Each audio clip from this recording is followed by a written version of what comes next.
कभी का FM news देख रहे हैं आप और आपके साथ मैं हूं नितीशा बंसल। चलिए शुरू करेंगे उत्तर प्रदेश से जुड़ी खबरों का ये सिलसिला। गोरखनाथ मंदिर की सबसे पहले बात करेंगे। गोरखनाथ मंदिर पर हमला करने वाले इस मामले में दोषी ठहराए गए अहमद मुर्तजा को फांसी की सजा दी गई।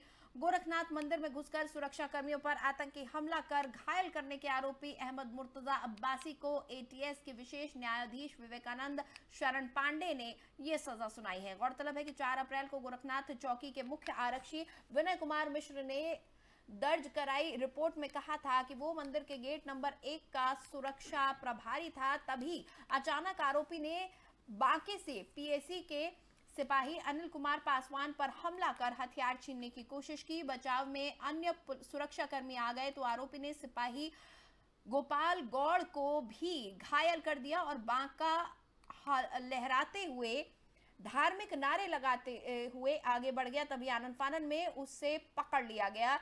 उसके पास से बांका लैपटॉप और उर्दू में लिखी सामग्री बरामद की गई। मामले की विवेचना एटीएस को दी गई थी। विवेचक और डिप्टी एसपी संजय वर्मा ने चार्जशीट दायर की।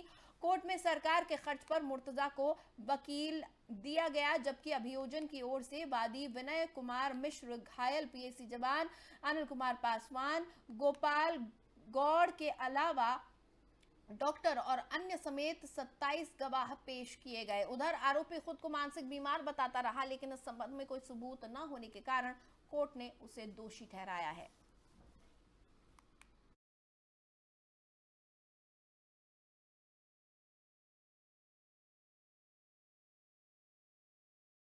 चलिए आगे बढ़ेंगे। पूर्व डीजीपी सुलखान सिंह ने अपनी फेसबुक वॉल पर लिखा कि स्वामी प्रसाद ने कुछ अंशों पर आपत्ति जताई है। स्वामी प्रसाद मौर्य को इसका अधिकार है। रामचरितमानस पर जाति वर्ग का विशेषाधिकार नहीं है। प्रदूषित अमानवीय ग्रंथों की निंदा तो करनी ही होगी। भारतीय ग्रंथों ने समाज को गहराई से प्रभावित किया।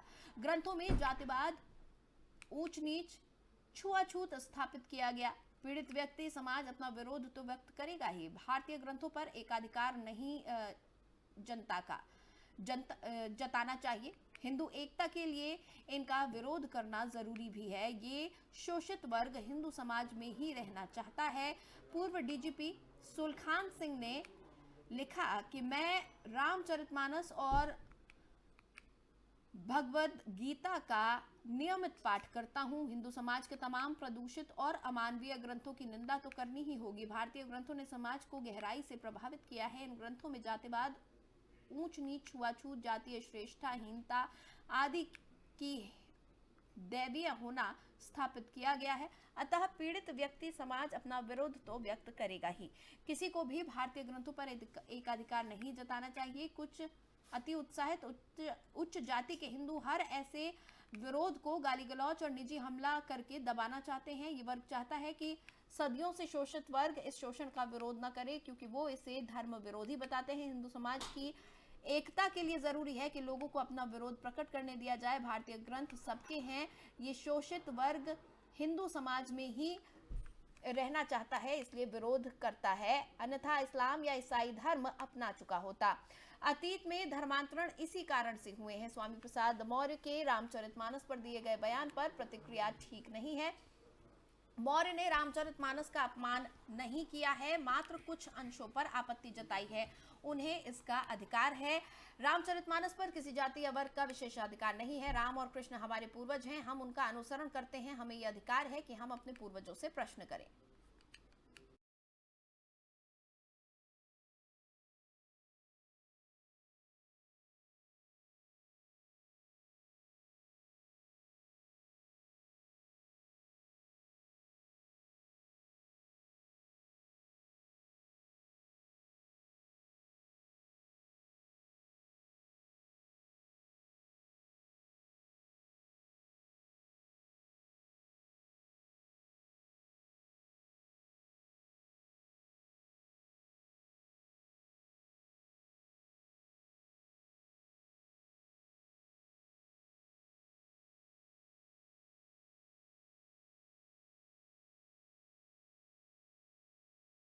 और बसपा सुप्रीमो मायावती ने कहा कि रामचरितमानस की आड़ में सपा राजनीति कर रही है। उन्होंने ट्वीट के जरिए कहा, चुनावी स्वार्थ के लिए नए विवाद खड़ा करना, जातीय धार्मिक द्वेष, उन्माद, उत्तेजना में नफरत फैलाना, बॉयकॉट कल्चर, धर्मांतरण को लेकर उग्रता भाजपा की राजनीतिक पहचान है।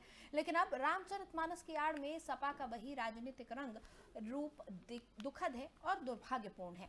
उन्होंने कहा कि रामचरितमानस के विरुद्ध सपा नेता की टिप्पणी पर उठे विवाद, उसे लेकर भाजपा की प्रतिक्रियाओं के बावजूद सपा नेतृत्व की चुप्पी से स्पष्ट है कि इसमें दोनों पार्टियों की मिलीभगत है। ये आगामी चुनाव में जनता के ज्वलंत मुद्दों की बजाय हिंदू मुस्लिम उन्माद पर पोलराइज करने की कोशिश है। उत्तर प्रदेश में विधानसभा में हुए पिछले आम चुनाव को भी सपा भाजपा ने षड्यंत्र के तहत मिलीभगत करके धार्मिक उन्माद के जरिए और सांप्रदायिक बनाकर एक दूसरे के पूरक के रूप में काम किया। यही कारण रहा कि भाजपा दोबारा सत्ता में आई। ऐसी घृणित राजनीति का शिकार होने से बचना जरूरी है।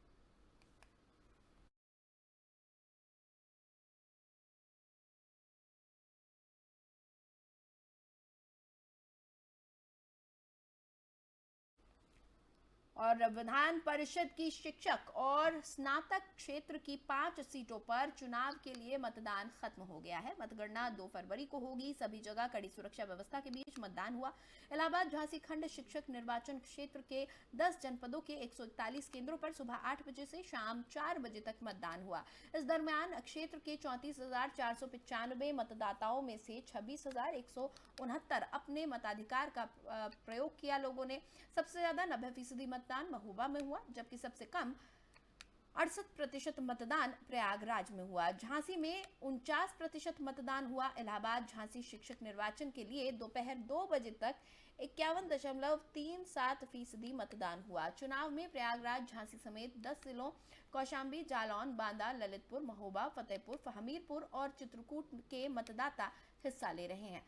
स्नातक एमएलसी चुनाव में डुमरियागंज सांसद जगदम्बिका पाल भी मतदान करने पहुंचे। इस दौरान उन्होंने अखिलेश और स्वामी प्रसाद मौर्य पर निशाना साधा। उन्होंने कहा कि रामचरितमानस एक ऐसा ग्रंथ नहीं जिस पर विवाद किया जाए। रामचरितमानस पवित्र ग्रंथ है, विवाद करना गलत है।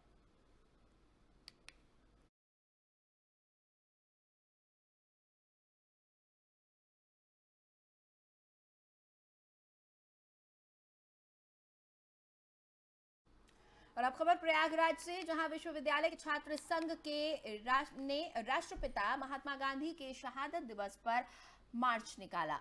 ये मार्च विश्वविद्यालय से बालसन चौराहे तक निकाला गया और साथ ही साथ फीस बढ़ोतरी को लेकर छात्र संघ ने विरोध जताया। तो वहीं मामले में कुलपति की अवैध नियुक्ति को लेकर भी छात्रों ने प्रदर्शन किया है।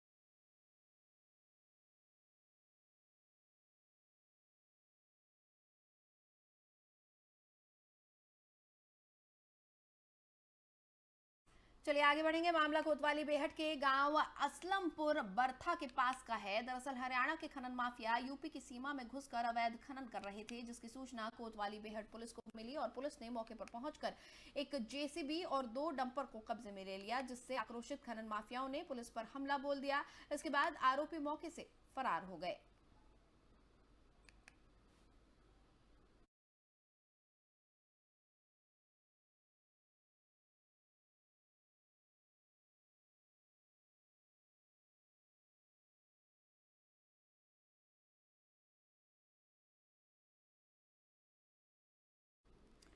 हत्या के अनेकों वारदात की तस्वीरें सामने आती रहती हैं, लेकिन हत्या की ये वारदात आपके रोंगटे खड़े कर देगी। दरअसल मामला गोंडा जिले का है, जहां एक शिक्षक को बेरहमी से मौत के घाट उतार दिया गया। जानकारी के मुताबिक शिक्षक ने उसकी बहन के साथ अवैध संबंध बनाने वाले युवक का विरोध किया था। इस मामले में पुलिस ने शिक्षक हत्याकांड का भंडाफोड़ करते हुए हत्या में शामिल 2 आरोपियों को पिस्तौल और कत्ल में इस्तेमाल अन्य चीजों के साथ गिरफ्तार किया है। घटना का खुलासा पुलिस कर चुकी है। तो वहीं आरोपियों के पास से एक अवैध तमंचा और नकदी भी बरामद हुई है। क्या है पूरा मामला? आज जनपद गोंडा थाना कोतवाली नगर में 28 जनवरी की शाम के समय एक अध्यापक एक किराए के घर में रहते थे मोहल्ला फोर्बिसगंज में। कुछ जानने वाले लोगों ने साथ मारपीट की थी और इसमें उनकी मृत्यु हो गई थी। इस संबंध में जो उनके परिजन हैं, जो पिताजी जनपद अम्बेडकर नगर के रहने वाले थे, उनके द्वारा धारा 302 IPC का अभियोग पंजीकृत कराया गया था। पुलिस अधीक्षक महोदय के निर्देशानुसार कई टीमें लगाई गई थी। उसी में प्रभारी निरीक्षक कोतवाली नगर और जनपद की स्वाट टीम है, उनके द्वारा 2 अभियुक्त गणों को, संदीप यादव और दूसरा जग्गा उर्फ जवाहर मिश्रा, इनको गिरफ्तार किया गया है। इनके द्वारा अपना अपराध में जो कन्फेशन किया गया है और ये जो बताया गया है कि जो वहाँ पहले से मेरा आना जाना था, लेकिन इनके जो मृतक हैं इनके द्वारा रोक टोक की जा रही थी। इसकी वजह से नाराज होकर के और कुछ पैसों का लेन देन था, उसमें उनके द्वारा मारपीट करके उनकी हत्या। और नोएडा में बारिश होने के बाद जब मौसम थोड़ा साफ हुआ तब लोग ऑफिस के लिए घर से निकले तो सड़कों पर भीषण जाम से जूझना पड़ा। दरअसल वाहन की लंबी कतारों और शहर में कई जगह पर पेड़ गिरने से जाम लग गया। वहीं मौके पर डीसीपी ट्रैफिक अनिल यादव पहुंचे और जाम को खुलवाने की कोशिश की गई। हालांकि इससे पहले कई घंटों तक नोएडा में पूरी तरह से यातायात व्यवस्था बाधित रही। जगह जगह सड़कों पर जाम मिला। 29 तारीख से लगातार हो रही बारिश के बाद शहर में कई जगह जलभराव की भी स्थिति हो गई थी और इसके अलावा कई पेड़ भी गिर गए थे, जिसके चलते सड़कों पर अव्यवस्था नजर आई। हालांकि ट्रैफिक पुलिस ने तुरंत मामले को संभालते हुए सभी जगह सड़कों पर जाकर जाम खुलवाया और रास्तों से पेड़ और अन्य अवरुद्ध हटवाए।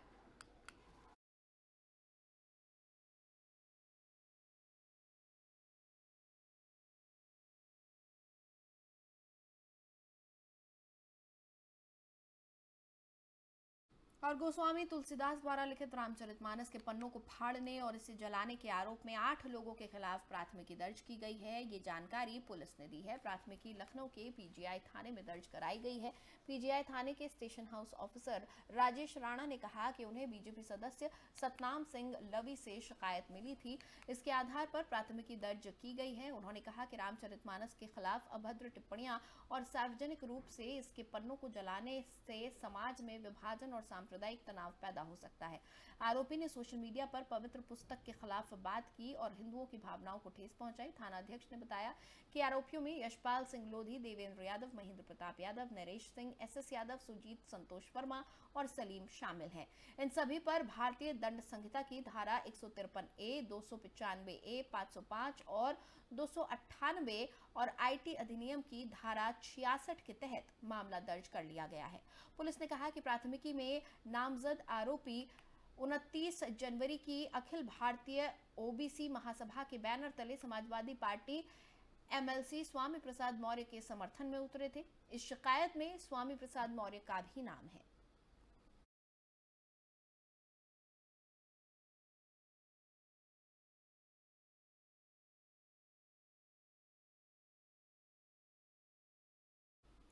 और श्री रामचरितमानस को लेकर दिए गए विवादित बयान के बाद स्वामी प्रसाद मौर्य मुश्किलें उनकी बढ़ती जा रही हैं। अब अयोध्या हनुमानगढ़ी के महंत राजूदास ने सपा और स्वामी प्रसाद मौर्य पर जोरदार हमला बोला है। इसके साथ ही राजूदास ने स्वामी प्रसाद मौर्य का सिर तन से जुदा करने वाले को 21 लाख का इनाम देने की घोषणा भी कर दी है। उन्होंने रामचरितमानस की प्रति जलाए जाने का जिम्मेदार भी सपा नेता स्वामी प्रसाद मौर्य को ठहराया है। दरअसल सपा MLC स्वामी प्रसाद मौर्य ने रामचरितमानस को लेकर एक बयान दिया है, जिसके बाद से वो हिंदू संगठनों और साधु संतों के निशाने पर आ गए हैं। अयोध्या हनुमानगढ़ी के महंत राजूदास ने स्वामी प्रसाद मौर्य को सपा का राष्ट्रीय महासचिव बनाए जाने पर उन्होंने पूर्व सीएम अखिलेश यादव पर भी निशाना साधा है। राजू दास ने बताया कि स्वामी प्रसाद मौर्य का सिर तन से जो जुदा करेगा उसे 21 लाख रुपए इनाम में देंगे। इसके साथ ही उत्तर प्रदेश सरकार से ये मांग की कि जिसने भी रामचरितमानस की प्रति जलाई है उसके खिलाफ सख्त से सख्त कार्रवाई की जाए। अगर सरकार कार्रवाई नहीं करेगी तो हिंदू जनमानस खुद उन लोगों पर कार्रवाई करेगा। इस संबंध में महंत राजूदास का एक वीडियो बयान भी जारी हुआ है।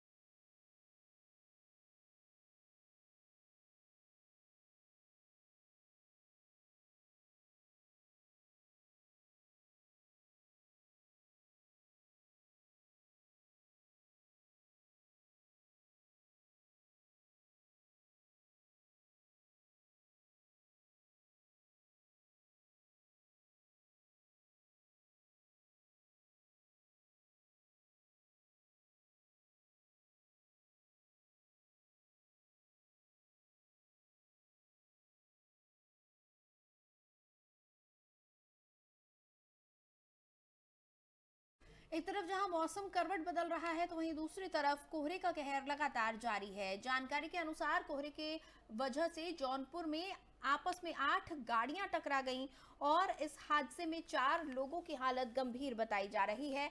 पुलिस ने मौके पर पहुंचकर रेस्क्यू अभियान चलाया और दबे हुए लोगों को निकाला। बताया जा रहा है कि 2 ट्रक, 2 पिकअप और 4 कार आपस में टकरा गई थी। आप इन तस्वीरों में देख सकते हैं कितना भीषण यह हादसा था, जिसमें एक के बाद एक 4 गाड़ियां आपस में टकरा गई। यहां पर 2 पिकअप, 2 ट्रक और अन्य वाहन आपस में टकरा गए थे। 4 कार यहाँ पर मौजूद थी। जो पिकअप की हालत है वो देखकर आप समझ सकते हैं कि यहाँ पर यात्रियों की क्या हालत हुई होगी।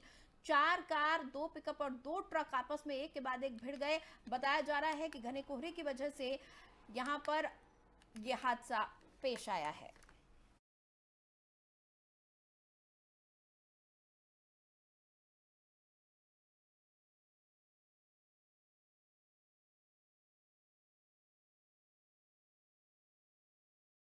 और श्री रामचरितमानस को लेकर विवाद थमने का नाम नहीं ले रहा है। समाजवादी पार्टी के मुखिया अखिलेश यादव ने कहा कि सदन में मुख्यमंत्री योगी आदित्यनाथ से पूछूंगा कि मैं शूद्र हूं या नहीं। अखिलेश ने कहा कि मैं या सपा श्री राम और श्री रामचरितमानस के खिलाफ नहीं है, लेकिन मानस में जो लिखा है उसे नकारा नहीं जा सकता है।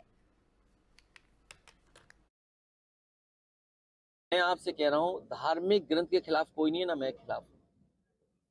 भगवान श्री राम के खिलाफ कोई नहीं है, रामचरितमानस के खिलाफ कोई नहीं। हमसे बोलो रामचरितमानस के खिलाफ नहीं है। लेकिन मेरे पत्रकार साथी, मैंने अपना स्टेटमेंट दिया है, कहा है कि मुख्यमंत्री अगर योगी न होते, धार्मिक स्थान से वहां आए होते, तो शायद वो सवाल मैं न पूछता उनसे। लेकिन क्योंकि वो योगी भी हैं और धार्मिक स्थान से उठ करके सदन में आए हैं, वो बात मैं आपसे नहीं पूछूंगा। मैं ये कहूंगा कि वो चौपाई एक बार हमें पढ़ के सुना दो। क्या आप पढ़ के सुना सकते हो, मुझे बताओ। और फिर मैं मुख्यमंत्री जी से पूछने जा रहा हूं कि मैं शूद्र हूं कि नहीं हूं।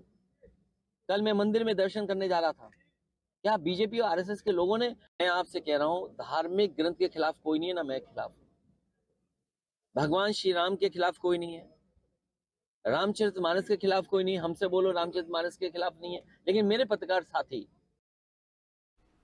और उत्तर प्रदेश में विधान परिषद की 5 सीटों पर सुबह 8 बजे से वोटिंग शुरू हुई, जो कि अब खत्म हो चुकी है। आपको बता दें कि मुरादाबाद में यहां वोटिंग हो रही थी और इसी बीच सपा और भाजपा नेता पोलिंग बूथ पर आमने सामने आ गए। बताया जा रहा है कि भाजपा ब्लॉक प्रमुख और सपा महानगर अध्यक्ष के बीच धक्का मुक्की हुई।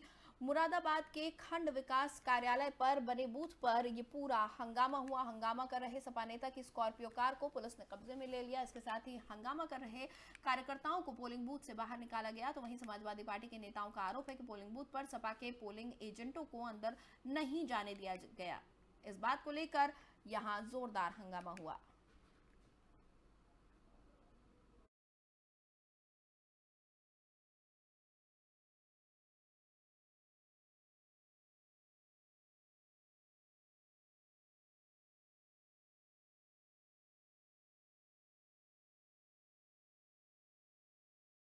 और उत्तर प्रदेश की खबरों में फिलहाल इतना ही। मुझे दें इजाजत, आप बने रहें एफएम न्यूज के साथ।